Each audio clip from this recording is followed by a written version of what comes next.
to the UIAAA Connection podcast.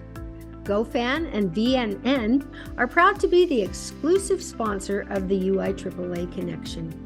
Now a combined company, GoFan and VNN provide a seamless integration for digital ticketing and athletic websites. Direct your fans to one place for all your athletic events, communications, and tickets to home and away games. Thank you to GoFan and VNN for their exclusive sponsorship of the UIAAA Connection. Welcome back to another edition of the UIAAA Connection. I'm your host, Mark Hutch Hunter. Today we have as our special guest, Sally Williams, Certified Athletic Administrator and the Health and Physical Education Instructional Support Specialist for the Canyon School District and the SHAPE President for Utah. Welcome to the podcast, Sally. Thank you, Hutch. Glad to be here. Let's have you begin by sharing with our audience here in the States and across the world. You know a little bit better. Talk about your younger days, where you grew up, where you went to college, your first job, etc. I grew up close to here, where we're broadcasting this from, in Sandy, Utah. I went to Hillcrest High School. I grew up, I had a big family, but none of them played sports. I was the first sports person in my family, so I was a little bit of a pioneer that way. Also introduced my parents to what sports is like. So that was a little bit different than maybe some of the other people that are listening. However, my next door neighbor was an athletic administrator, was a wrestling coach. He had 7 kids and 1 daughter. And Tex Casto, if you know Tex Casto. He was my next door neighbor growing up, and I was friends with the only daughter. So growing up next door, we spent a lot of time together, and we were always playing sports in their backyard. And so I think he's been one of my big mentors, just because he's been like a second father to me. But that's kind of where I started with my love of sports. And then I, of course, played sports in high school. I played volleyball, basketball, softball, ran track. You don't hear that as much anymore. Yeah. And then going on into college, I always knew that what I wanted to do. Like, I knew when I was in high school that I wanted to be a PE teacher and a coach, because everybody said, do what you love, do what you're passionate about. And I knew that, like, that was the one thing that I was passionate about. I was a really shy kid growing up, and sports was kind of like it gave me confidence. It was where I felt safe. It was where I, for whatever reason, excelled, and I loved it, and I couldn't get enough of it. So that's a little bit about me. That is great. Thank you so much for sharing. Sally, talk, if you will. You already mentioned one, Tex Casto, but talk about some of the other mentors and leaders you had in your life, professionally and personally, that have made a difference to you. I've been fortunate to have been surrounded by a lot of phenomenal people, and I think a lot of phenomenal female role models in sports. I mentioned that I went to Hillcrest High School, and we had, I think, a pretty unique. I mean, I grew up graduated from high school in the early 90s, and I had the benefit of playing sports and playing all of those sports in high school, where I think a lot of people before me didn't. So I benefited from all of the things that a lot of other women have had to pave the way. But some of my big mentors, I don't know if you know Sharon Williams. She probably taught math close to the same time as you. She was such a fun coach. She was like an assistant volleyball coach or something, and just was always making things fun. And so I wanted to be kind of like her. Like I pictured myself being like her personality, just having fun. But also Sarah Habel, who was my high school basketball coach, Margaret Rose. People in the state of Utah may know those names. They were great basketball coaches, and I was not a good basketball player. I loved basketball. I always say basketball was my first love of sports, but like I was a bench warmer. And so, but they taught the game so well, and the rigor of our practices. I remember sitting in my math class, in Sharon Williams' class. I don't know why I remember this, but I remember sitting there and I could not wait for practice to start. And I just remember thinking, oh, I'm so excited for practice, because it was not easy, but we learned so much. And I'm a person that just loves learning, and they taught us so much about the game, that I really appreciated the rigor in which they taught it as well, and the challenge that came with that. And then of course I had people that I coached with, student taught with, coached with Donna Tippett up at Woods Cross. She was an excellent mentor, of how to do things right and keep winning in perspective. She was very successful. And then I would have to say also, some of my professors at both University of Utah and BYU, my undergraduate, and then when I got my master's degree, I did my admin license through BYU, and there were some really great professors that really were helped me to learn a lot about leadership and a lot about being an athletic director. That's excellent. Let's talk for a minute about the great family you have, because when I tried to hire you as a coach, your children were much too young, and then of course it was later on when you got hired to coach at Hillcrest, back when I was no longer there. But talk about some of the experiences of being the volleyball coach there, and what led you into getting to be the AD there at Hillcrest. Oh, I remember when you asked me to be the coach, and I said, Hutch, it's not my season. And I think that's a good thing for people to realize, that sometimes timing is important. And I had coached, and then I had kind of taken a little step back because my kids were really young. And then got back into it when they got a little bit older. And actually my husband got laid off from his job. And so I got back into teaching. And it was coaching volleyball. They needed a head volleyball coach, and it just happened to be, head PE and health teacher, and so it just fit perfectly. And that was a little bit hard to balance at first, but luckily, my husband's awesome, and he helped out with the kids, and he knows where my passions are, and I think that's important, but it's also important to find that balance. And so I coached at Hillcrest. I was the head volleyball coach for a little while, and then just got this kind of weird thing that I needed to go back to school, and felt really like that's what I needed to do. So I went back and got my admin license through BYU. And while I was doing that, the athletic director position came up, and I knew what that entailed. A lot of people, I don't think, understand, as all of the athletic directors that we're talking to know. Nobody really knows how big that job is. And I don't think even I did at the time, but I said to my principal, I'll only do it if, I can share it with someone else, just because I knew that I didn't have the time to do it full time. So I was a co-athletic director. And both the athletic directors that I worked with were awesome, and we split responsibilities. We just split the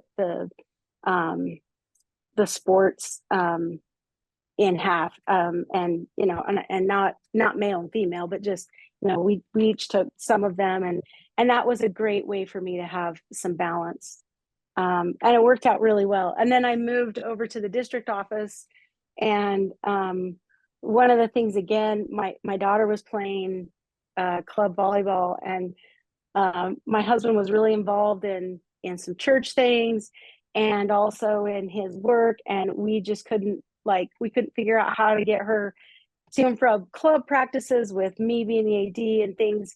And then there were some other things, some other frustrations with kind of where I wanted to go with our athletic program.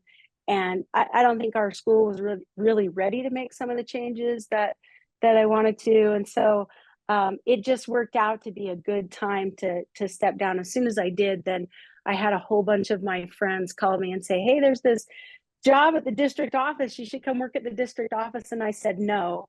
And then about 2 months later, they're like, no, really, you really need to consider this position. And it was an opportunity to utilize some of my admin leadership stuff, be able to watch my daughter play sports and be able to actually keep my hand in athletics a little bit. So it's actually worked out quite nicely for me. Excellent. Let me ask you a little bit of a personal question here, Sally. What's your Sure. biggest failure or disappointment in life, and what did you learn from it?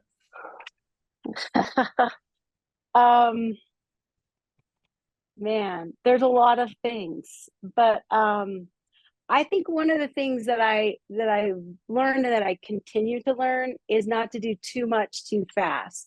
And I alluded to this a little bit when I was when I first was the athletic director. I was going to school. I was teaching. I was co-athletic director. And I think at one point I even said yes to helping coach the basketball team because they needed someone to help with the sophomore team and stuff. And so I just was like, it wasn't that I had a hard time saying no. Like I could say no to things that I didn't think were important, but there's a lot of things that I like to do. And so I think trying to do too much, just I would say learning to have priorities and not going too fast, being patient too in the learning. Like I think I tried to change everything overnight because I was like learning so much with my admin program. And then also I was the AD at the same time and going through some of the LTI courses. And I'm like, oh my gosh, this is so great. We need to do this. We need to do this. And so just having some patience, I think has helped me. And I have to keep learning that, I am learning that more. Let's talk for a minute about your journey with the UIAAA and the NIAAA. I know maybe your first national conference was back in National Harbor, and I remember at least one UIAAA conference, or maybe more, where your kids were younger, and of course they were hanging out at the pool while you had to go to meetings. But talk about how you became involved with that, and talk about attending conferences at the state and the national level. Well, that was just like, it opened up just like everything that I was passionate about and I started learning about. It just kind of like ignited this like flame. And I was like, oh yes, this is what I love. This is what I'm passionate about. Because not only do I love sports, I mean, I know a lot of us that are athletic directors love sports, and we love them because of what they've done for us personally in our lives. But I love what it can do for kids and to help build them up and teach them all the good character things. That's like my passion. And so going to the UIAAA conference, and finding people that were in the same boat as me, we could like totally geek out about that and make connections. And I think it's such a great way to connect with people on that level and share ideas. And people have always been like so great. I mean, I don't know a lot of the out of state associations, but our UIAAA people here in Utah are all very welcoming, and we're instant friends. And then going to the national conference, thanks to you for making me aware of the scholarship, and thanks to my school for for allowing me to go to that. It was an awesome opportunity, and just again broadened those connections with other people and things like that. And so it's just like I said before, I love learning, and those courses, the LTI courses and the things you learn are just at such a higher level than any other professional development that I have ever been to. And now I'm putting on professional development for my job, so I try to like match that. But it's awesome. It's a great program. Talk about the importance of being certified. As an athletic director, you're a CAA, and I realize you're up in the district office now, but we encourage people when they were ADs to be CAA. Talk about that process and why it's important for people. Oh, it's absolutely crucial, because there's a lot of things that you don't know that you don't know. And so I think being certified, one, it maybe helps to understand what you need to be afraid of and what you don't need to be afraid of. And then providing some of those things for your coaches so that they're safe. Like, you know, what the latest what's going on in law and policies in sports, and I think that awareness is really important, and staying up on the latest things that are going on is really important. But it also gave me a lot of tools as a new athletic director. I had people that I could call and get help from, that I worked with, but just having those tools, and I've actually used them since I've been in the district office. I've resourced them several times, just to like in terms of just your regular duties of organizing things and managing things. And so it's cool that it breaks it down. All of the courses and the certification breaks it down into all of the areas that you need to know, and areas that we don't often think about, so it's important. That is well said, and that leads now as a segue into the next question, which I want you to take multiple minutes on, your latest project that you've been working on in the district office, which is coaches certification. And I'm just going to turn the mic over to you to talk about that. Talk about what a big task that's been to get that almost approved now, probably approved by the time this plays. But talk about that. And I know, depending on what state, I know coaches have to be certified in Utah from the UIAAA, but this is I don't know if it's an additional step, but I want you to talk about your work with the Canyons District. Yeah, this has been kind of one of my passion projects. And luckily, our director of school performance asked for my help in creating a district athletic director manual, and we have a lot of that already in place. But one of the things that we talked about is the need for coaching standards. And just because of my background in my current job, we have physical education standards and we have teacher standards, and we're in everything I do with PE and health, we follow state standards. And so I'm like, well, why don't we have coaching standards? And so through talking to various people, I realized that SHAPE had actually published a coaching standards book.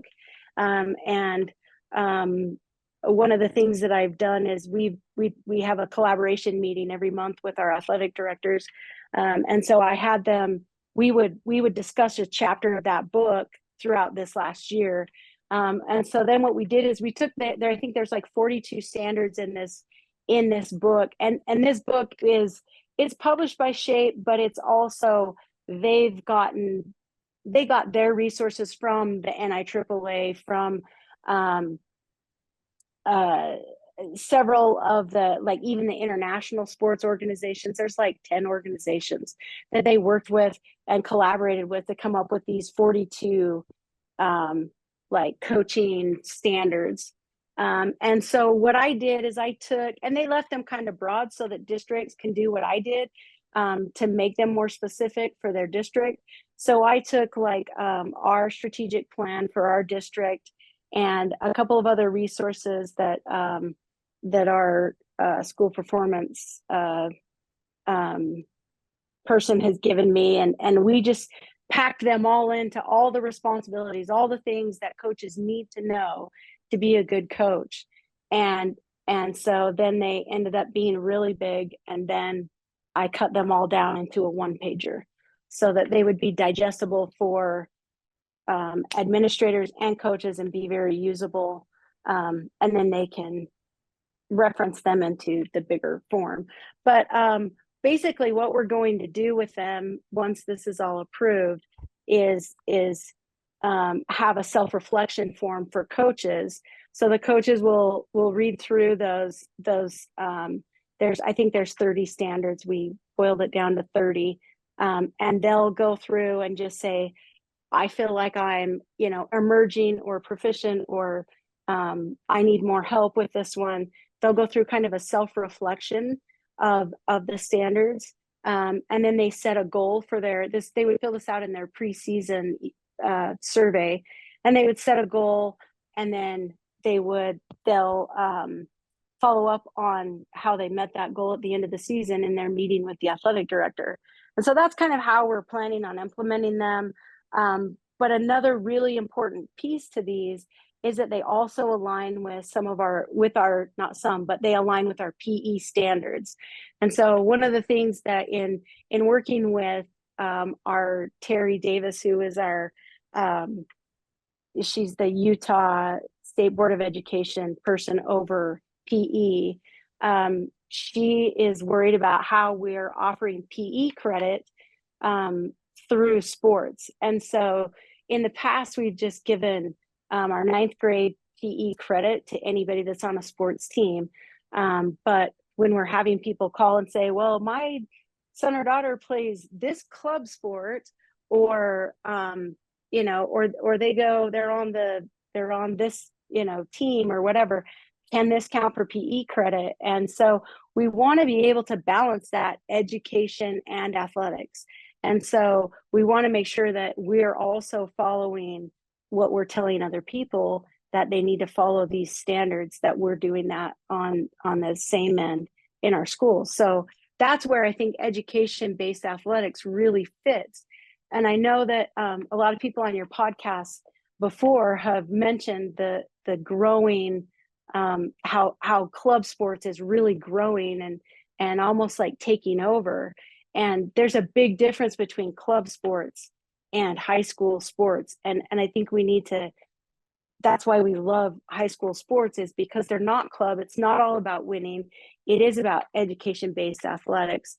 And so one of the things that my sport and activity coaching standards is trying to do is to keep that in perspective, so that we are training our coaches to build kids and, keep winning in perspective, keep it a safe environment, keep it an inclusive environment, just keep all of these things in check, so that we keep that balance, if that makes sense. That was a lot.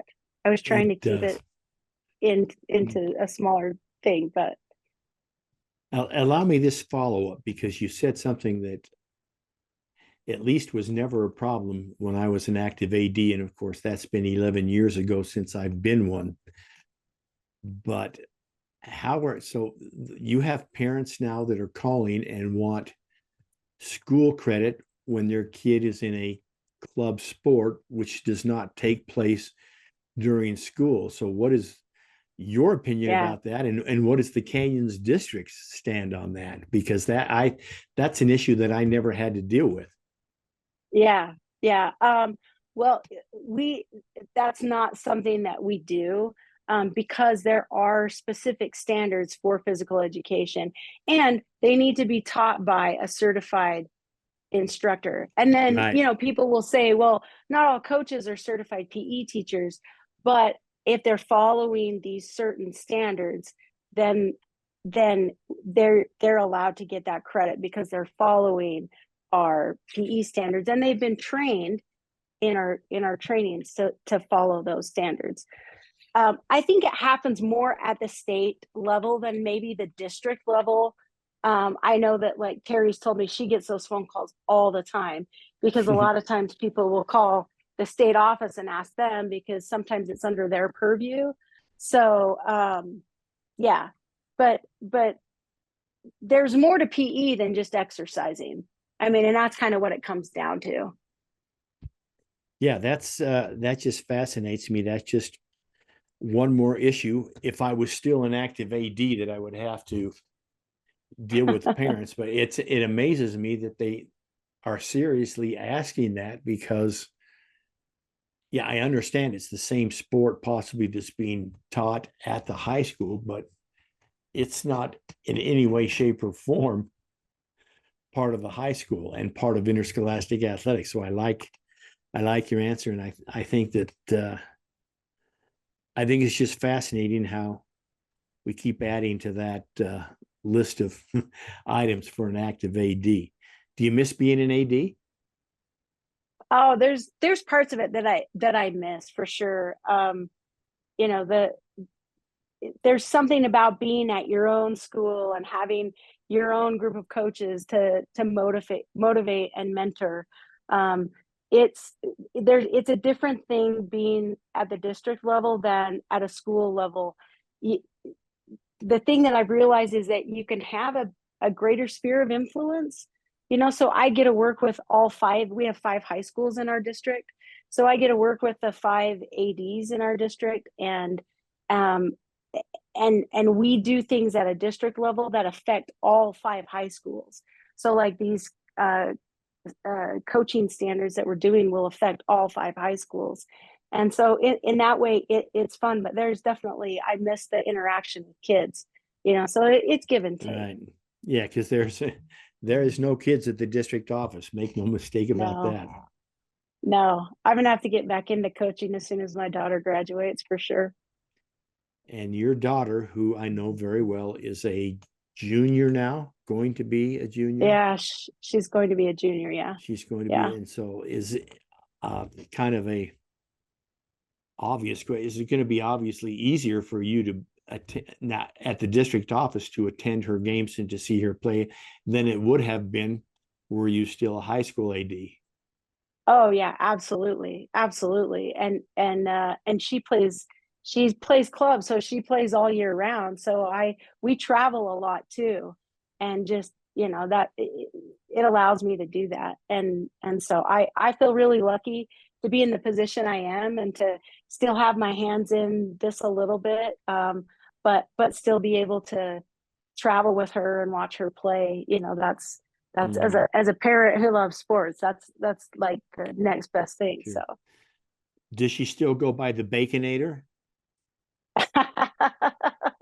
I saw her Twitter handle, so I'm asking. So when she listens to this, she'll say, "Oh, I can't believe Hutch put that in the podcast." Yeah, she's a pretty big on social media. She likes to get into that stuff, but she loves volleyball, and she's doing pretty well. So it's been fun. And let me ask you another question. The podcast listeners will have to forgive me because we're neighbors. But I saw young Scooter had his 1-year anniversary of being in South Africa. It was a day or two ago. By the time this plays, it'll be a week or two ago. But talk for a minute about what a great kid he is. Oh, so my second oldest son is on a church mission in South Africa, and he really is a great kid. But he's having some really cool experiences there. And I'll just say this, he's not my sports kid. And so he was my cello kid. And so every kid's different. It's amazing how different they are. But he benefited from other extracurricular things in school, and he was really involved in cooking, and he's learning to cook all kinds of things in South Africa. He's in Johannesburg, and the food and the cuisine there is really is supposedly really good, and so he is loving that, and he's learning how to cook all kinds of cool things. So yeah, it'll be That fun to is have him home in a year. that is awesome. We'll finish up with a couple of things. The first is you're speaking to a new AD, and you've got two suggestions for this AD, and they need to follow Mustang Sally's suggestion in order to be a success. What would those two suggestions be? Oh, I would say, and I know this has been said a lot, but relationships obviously always matter. I would make sure that you are talking to all of your coaches and having a good enough relationship with them that they will come and ask you for help or make you aware of something happening before it blows up into a bigger issue. Having those relationships where they will trust you is huge, and they'll also like listen to you. Don't be afraid to, like, I think as a new AD you feel like, oh, you're still learning things, but all of the ADs I know have been really phenomenal coaches. Trust your experience and don't be afraid to mentor and help a lot of these new coaches, especially that, and don't ever assume that they know things. That, you know, sometimes we just assume that they know things that they don't. But one, build those relationships so that you can have those really good conversations. Sally, what question should I have asked you that I failed to ask you? Well, you already hit on the education-based athletics. I guess I could say that I mean, for those listening in Utah, since this is a UIAAA, I could put out there that we are offering, there is an education-based athletics Midas course. So it's put on by the Utah State Board of Education. They're putting together a Canvas course. There's two really good ADs, Andy and Lee, that I think have written that with Rich Barton's book, and put that together. And then we're going to supplement it with some, like, how to balance that with the PE side of things. So maybe that's a good thing to throw in there, all in the name of education-based athletics. I can Perfect. give you the link for that too. Send it to me and I'll put it in when I post this in a couple of weeks. I'll put that in there. And on that note, that ends this edition of the UIAAA Connection. Again, our special guest today has been Sally Williams, Certified Athletic Administrator and the Health and Physical Education Instructional Support Specialist for the Canyon School District and the Director of SHAPE in the state of Utah. Thanks again, Sally, for being on the podcast. Thanks so much, Hutch. It's been awesome. For our listeners, we hope you tune in again next week for another edition of the UIAAA Connection.